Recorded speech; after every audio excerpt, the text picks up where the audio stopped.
This podcast is a quest for well-being, a quest for a meaningful life through the exploration of fundamental truth.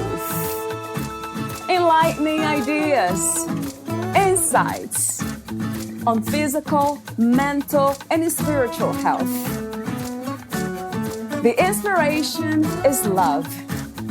The aspiration is to awaken new ways of thinking that can lead us to a new way of being well. Welcome to Body, Mind, and Soul Healing Conversations.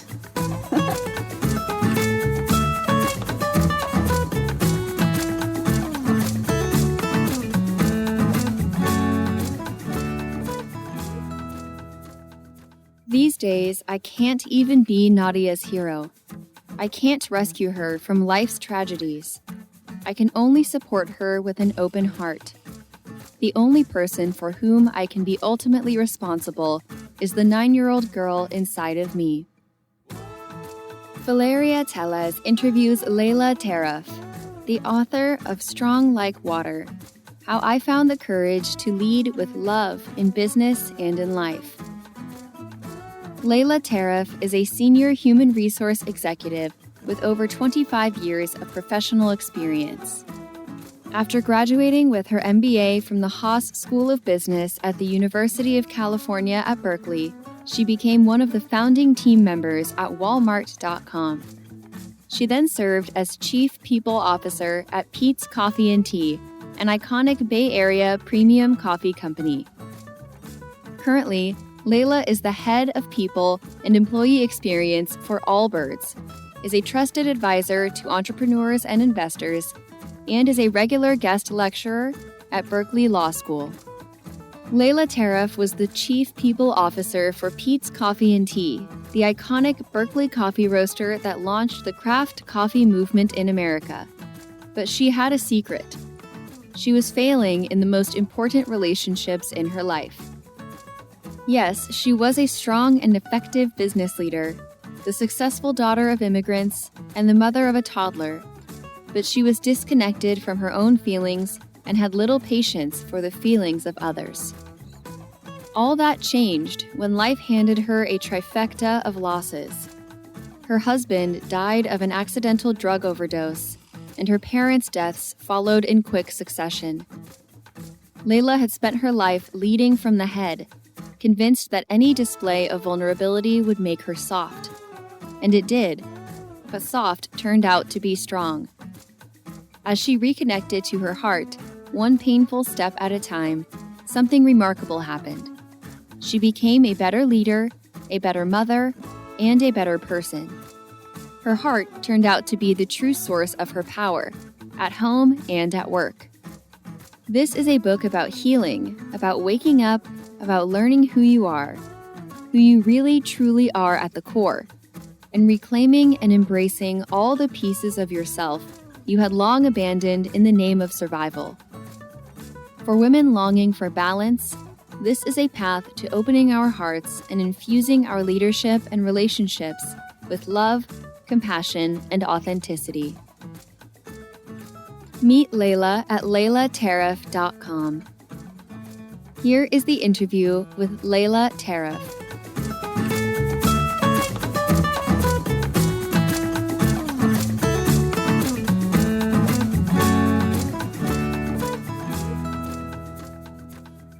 In your own words, who is Laila Tarraf? Oh, wow. That's the question, isn't it? Yeah. I think I am a human, a person, a professional, a leader, a mother, a daughter, a sister. I'm all those things. And the trick, I think, in my life, maybe in all our lives, is to recognize that we are all those things and how we integrate all those pieces of ourselves so that we show up authentically and whole. What is to be authentic, really? What does it look and feel like?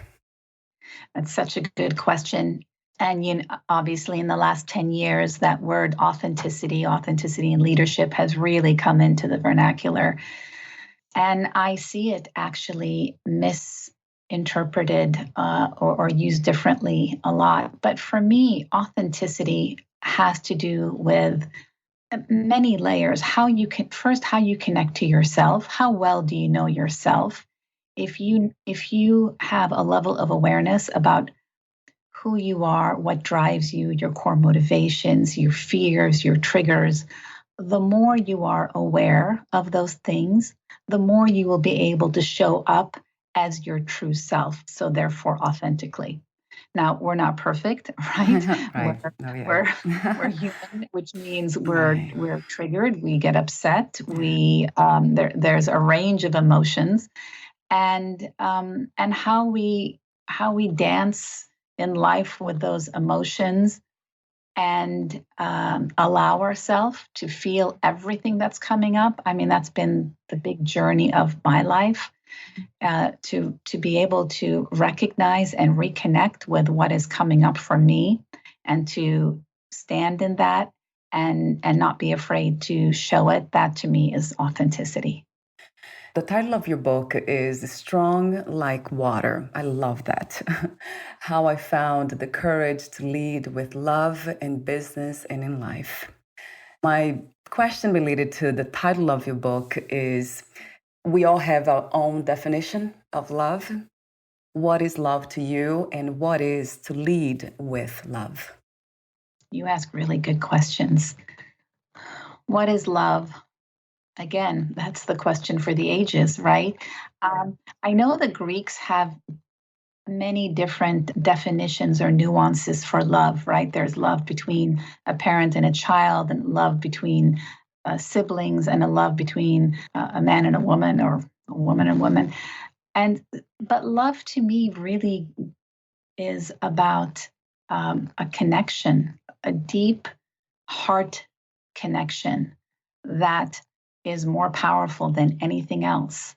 I mean, as human beings, we crave connection, true intimacy. And the way to that is through love in all its permutations. And I think back when I was working as the chief people officer for Peet's Coffee and Tea back in 2010, 10 years ago, I wanted to say something about for the love of Peet's, because that's really how I felt at that point our customers felt about our company and our coffee. And I was warned, oh gosh, you don't want to use the word love business. That's too that's too far outside of the acceptable boundaries. And yet I found myself continuing, as I did my own work, as I deepened, as I learned my lessons in life, and experienced a loss that gave me the opportunity to make a choice. Do I allow myself to feel and to get deeper and to grow, or not? And after 40 years, I finally did. I started feeling more able to love, more loving. And I couldn't make that artificial separation between home and work. And it began to dawn on me in a very personal way why all of a sudden we were talking about leading with love and love in the workplace. And now with COVID, that barrier that existed before between work and home, it's just gone. Yeah, right. And my role now, again, I'm running HR for a small startup, AllBirds. I talk about emotional and mental well-being all the time. I can't make a distinction between you're an employee and you're going to work and put your head down, or you're a person. And so all these things we've been talking about have come full circle. Bring your whole self to work, and authenticity and leadership and leading with love. Now it's so evident. Being able to see the opportunities for growth within challenges, that is amazing. It's the silver lining, isn't it? It is, yeah. I also think it's made very obvious how we are all connected, right? I mean, those who have spiritual lives, I believe, know that and have come to realize that, but harder for those who are not on the path or earlier on the path to see. But now it is very clear we're all connected. Yeah. I think it would be hard to argue with that. And speaking of spirituality, What is your idea of spirituality? What is to be spiritual? Mm. I mean, for me, I grew up Catholic, and so I had that model of spirituality. But I make a distinction between religion and spirituality. For me, spirituality is broader than religion, and it is this sense or this knowing that we are beyond our physical presence. We extend beyond our bodies. We have our emotions, and there's a consciousness that is beyond what we are even aware of.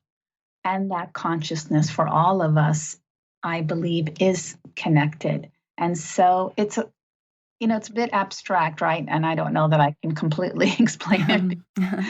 I'm just human right now, but we are half human. In fact, in my book, I do actually refer to this concept, this book that I read that talked about the fact that, in our 7 chakras, the first 3 chakras are what ground us to being human, and the top 4, 5, 6 are what connect us to our divine selves. And the opening is our heart, the heart chakra, which again takes us back to if we can feel, if we can be moved, if we can love, that is how we connect to our divinity. I believe the divine is within all of us. We just need to be aware of it and reconnect with our true essence. Unconditional self-love. Do you believe that this is a realistic goal or practice? I think it is a wonderful goal. I think it's a really challenging goal to achieve. I have even come to realize even more and more so as this past year, people are struggling with everything happening around us, and not just COVID, but with BLM and the fires here in California. It's been a challenging year. And I have seen firsthand how people are so hard on themselves. And, where I work now, there's a lot of millennials and Gen Z, and generationally, I think the anxiety level that they hold, or perhaps it's also that they are more comfortable expressing, because I do think at least now we are more open about talking about when we're stressed and when things are out of balance. I've just become so much more aware of just really how hard everyone is on themselves. And who was it that said, was it the Dalai Lama, that sort of the double arrow, or was that Buddha? So suffering, a certain amount of suffering is bound to happen. You can't control it. But the double arrow, right, when you're hard on yourself about how you are reacting to that suffering, when sort of the self-flagellation, that's optional.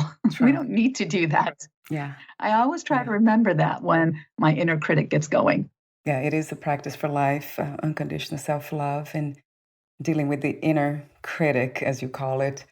What do you do in those moments? Do you have a suggestion what to do when that voice is loud and too loud? I mean, what I've studied and what I've learned is you can't meet that energy with a reciprocal energy, because then it ends up being this sort of tug of war and a stalemate, and a lot of energy is being expended, but not a lot is happening. And so it goes back to mindfulness, which is just to notice, like, oh, okay, there you are, saying the things you say, and just notice and maybe be open and curious. And if you have it in you to have a little levity, make a little fun. Oh, yeah, I do that, don't I? Okay, well, isn't that funny? And I try to do that within myself and with others when I see that they're being really hard on themselves. I try to, show some self-deprecating humor, like, look, it's hard for all of us. That, I think that's all we can do. It doesn't sound like it's a big thing to do, but I think it's in the moment, little by little. That's how we all do it. What is your idea of a balanced life? A balanced life. A balanced life is one where you try to be aware of the different sides of you, your different energies. You know, we are intellectual, we are emotional, we are physical, we are spiritual, we are relational beings. And when we get out of balance, and we are always a little out of balance, right? It's just how quickly do we recognize it? Yeah.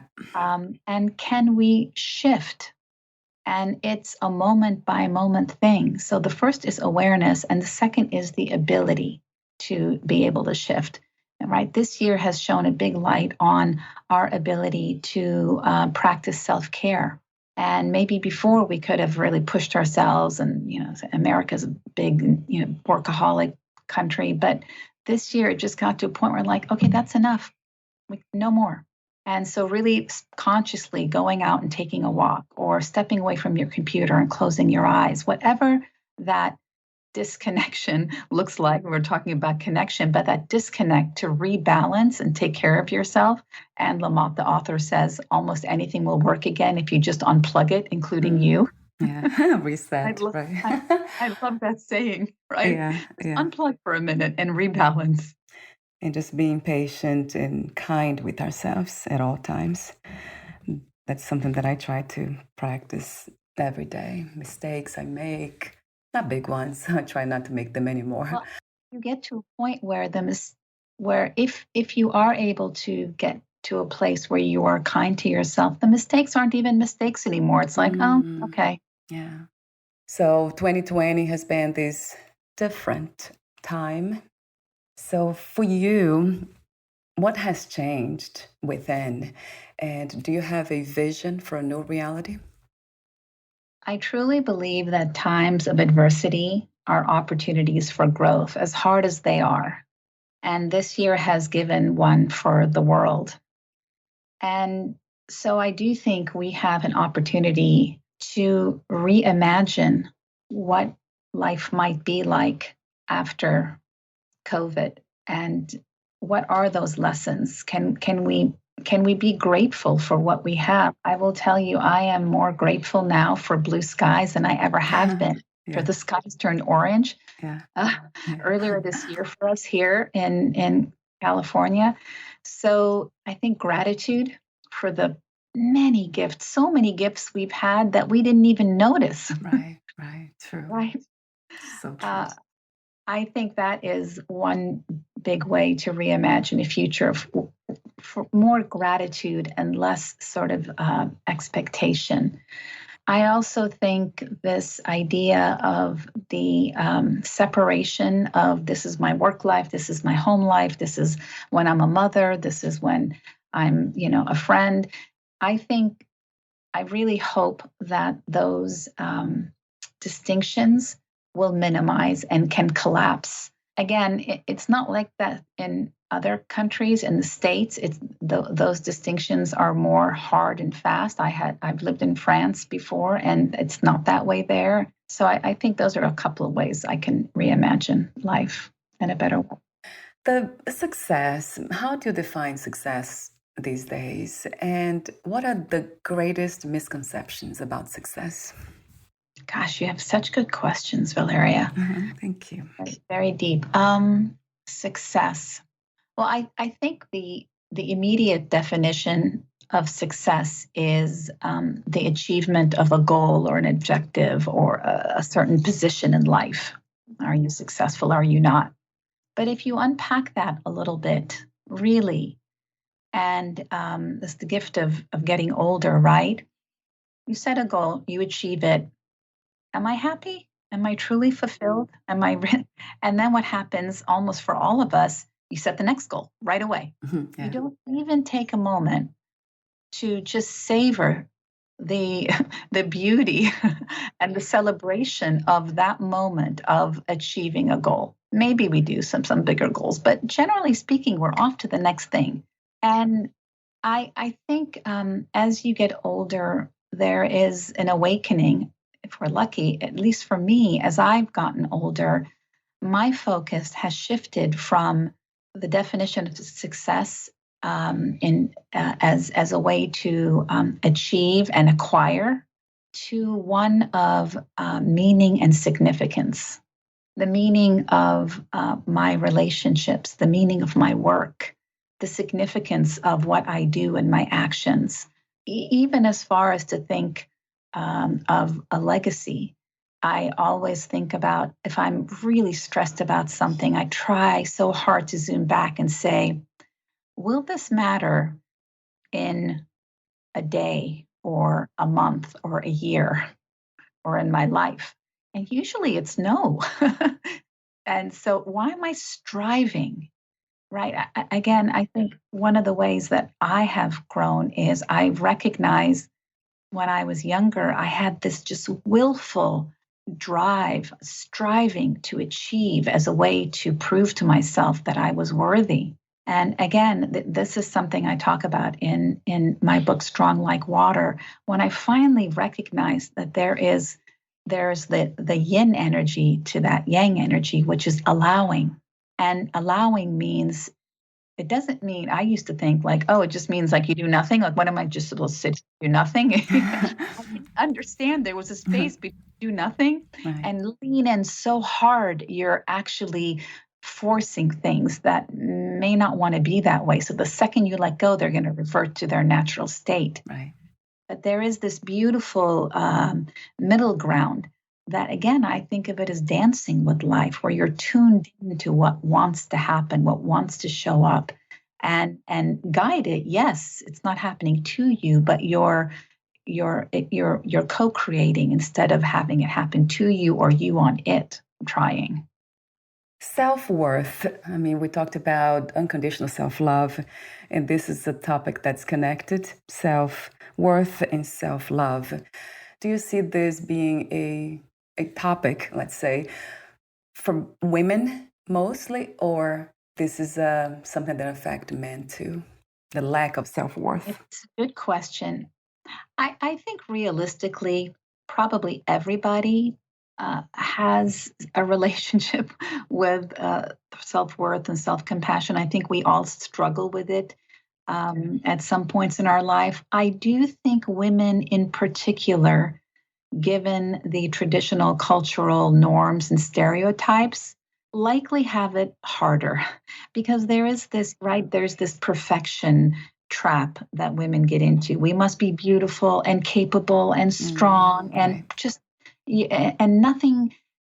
I don't believe that men have that same level of either expectation from the world or of themselves internally. And for me, I really needed to unlearn and disconnect from this idea that my worthiness came solely through my strength. For me, that was a narrative. It took me years to unwind that I was lovable and I was worth something, even if I wasn't out saving the world. I didn't need to have my hero's cape on. And that took a long time for me to recognize that. And I do think women in general feel like they're in that double bind where they have to be perfect in every way. And it's just not true. It's a lie. How did you become a writer, and what was the inspiration and also intention of writing your book, Strong Like Water? How I found the courage to lead with love in business and in life. Well, I think I always had in the back of my mind that I'm a storyteller. I'm a storyteller in words when I stand up and I speak. I'm an educator. But what really was the impetus for my book is I had a short period of time, a few years, where I experienced tremendous loss. I lost my husband, then my father and my mother very quickly. And up until that point in my life, I really had not suffered in that way. And the way that I held myself up until that point was, I've got everything handled, no problem. I was very capable. I am very capable, but I held on to it as a badge, as if it was my, my identity. And what happened when I experienced those three losses, one on top of each other, and my daughter was only 3 at the time. All of a sudden, here I was by myself with a young daughter, and I realized I didn't know how to grieve, how to allow myself to feel any feelings that were not happy or forward looking. And I had a very real decision to make, which was, do I allow myself to really fall apart and grieve and reconnect not only with the feelings that I was having because of the losses, but of the 40 years that I had not allowed myself to feel anything. So it was a dark, deep time. And this is, I would never wish it upon anyone, but all of us have these moments in our lives that provide an opportunity to really wake up and to learn something. And for me, that's what it took. And as I was coming out of it, I was speaking with friends and colleagues and telling them some of my insights and my wisdom and my stories. And so many of them said, gosh, you should really write that down. That was so good what you just said. Well, that's really an amazing insight. And I was so in it, I didn't even realize it. And so that was the beginning of really writing about my journey. And now that it's a few years behind me, I can see how, okay, my hope is that sharing my personal story, and I'm still feeling a little vulnerable about sharing it because I show all the sides of me, the bad decisions, everything. And I worry about being judged, that if one person can take a learning from it and relate it to their life, and it can help them through a challenging time so they can become whole and integrate and in a better place, then to go back to your question about what is success, that is for me the most important thing. I think for my work in this world, if I can positively impact person by person in any way that I can to help ease their pain, their suffering, their loneliness, their solitude, what else is there? What is helpful through the grieving process? What was helpful for you, the most helpful component of peace? It's a great question. This year, I actually had a woman come in and speak to the employees at my company about grief, which, again, you think about even a few years ago, we would never have thought we would do that in business, right? Yeah. Right. Grief, gosh, it's a feeling. It's many feelings. It's a state. When you lose something, a person, your freedom, and again, this year has been losses upon losses. And I think if we're not used to allowing ourselves to feel, then we don't recognize perhaps when we are grieving.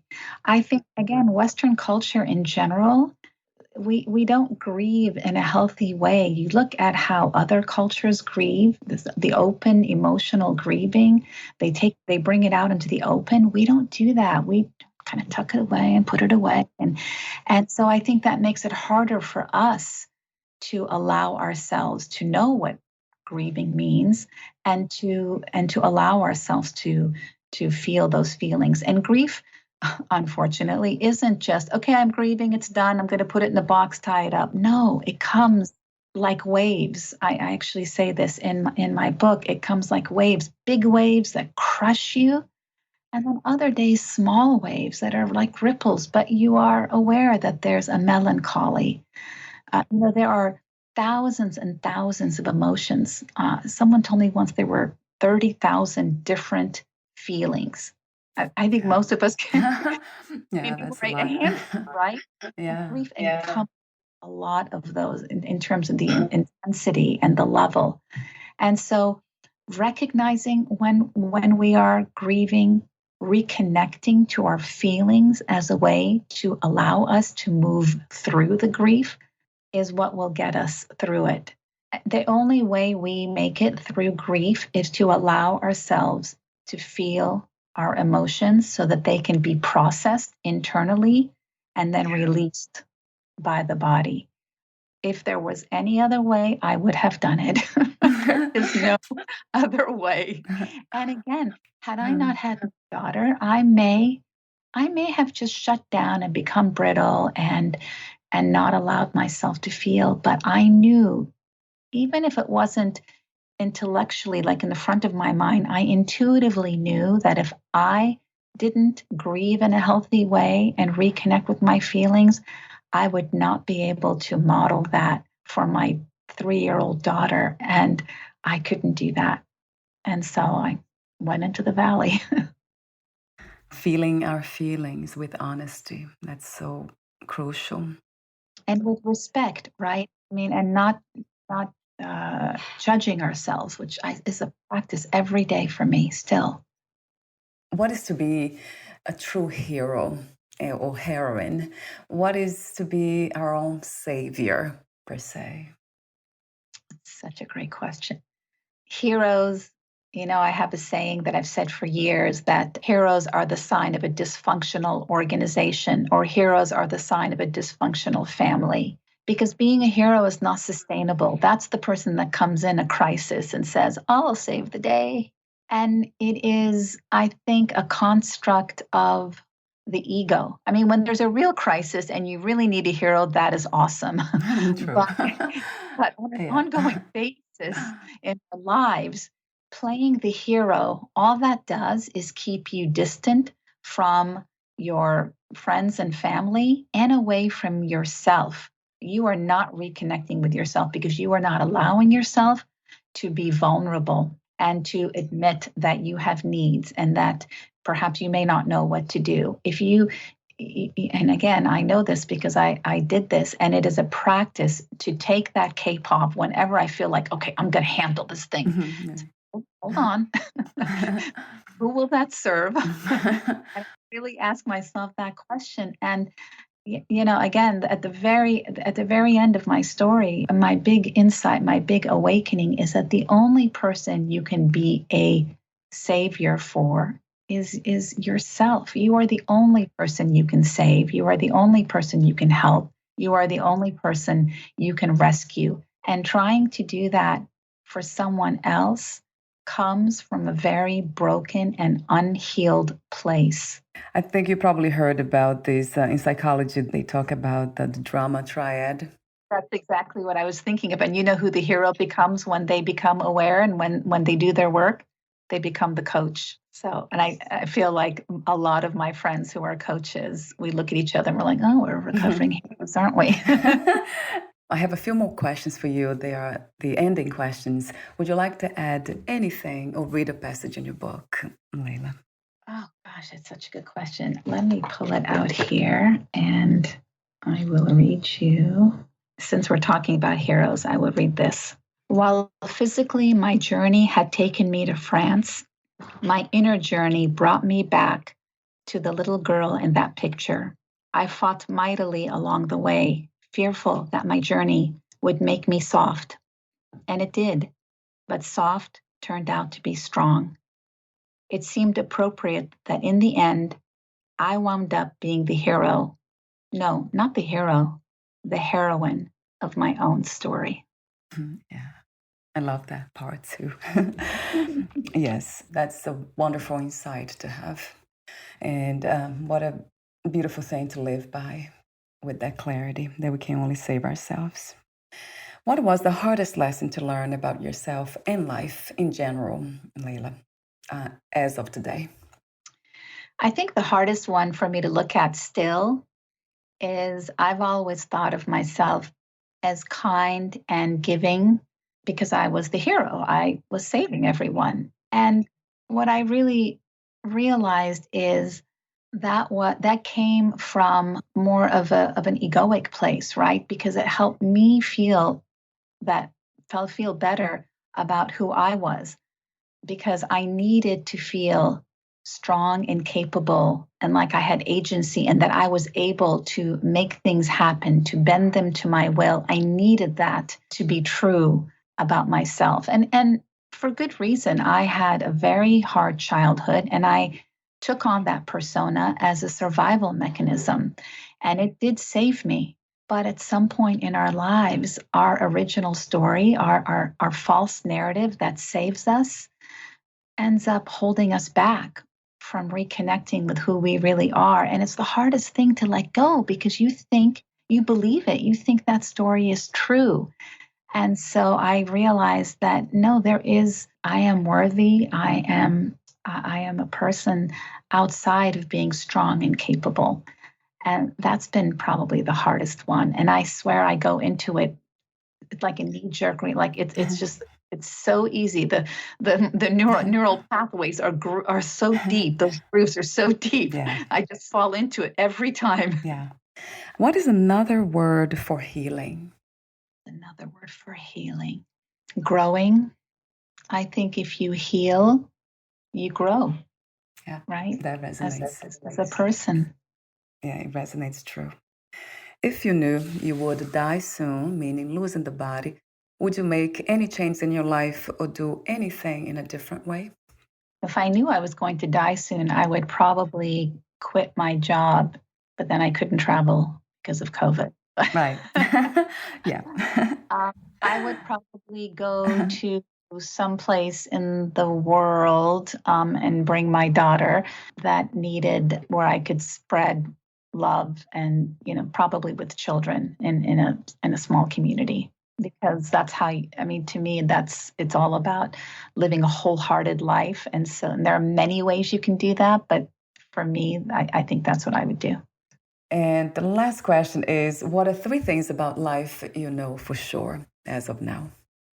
Life is ever changing, right? It is changing. We are changing. Life is a gift and life is pain. And in that pain is the gift. Wow. It's changing. Thank you so much, Laila, for your courage, your wisdom, your purpose in this reality, your work, everything, your beautiful words, your authentic presence, loving presence. Thank you. Thank you. I have one last question, but this is a technical one. Where can we find more information about you, your books, products, services, and future projects? Well, thanks for asking.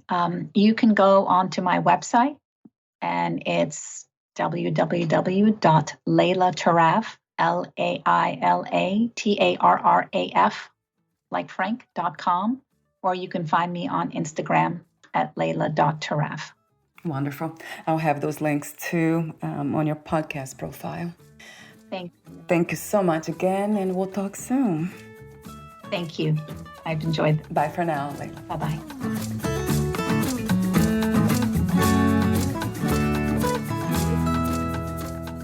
Thank you for listening. To learn more about Laila Tarraf and her works, please visit lailatarraf.com.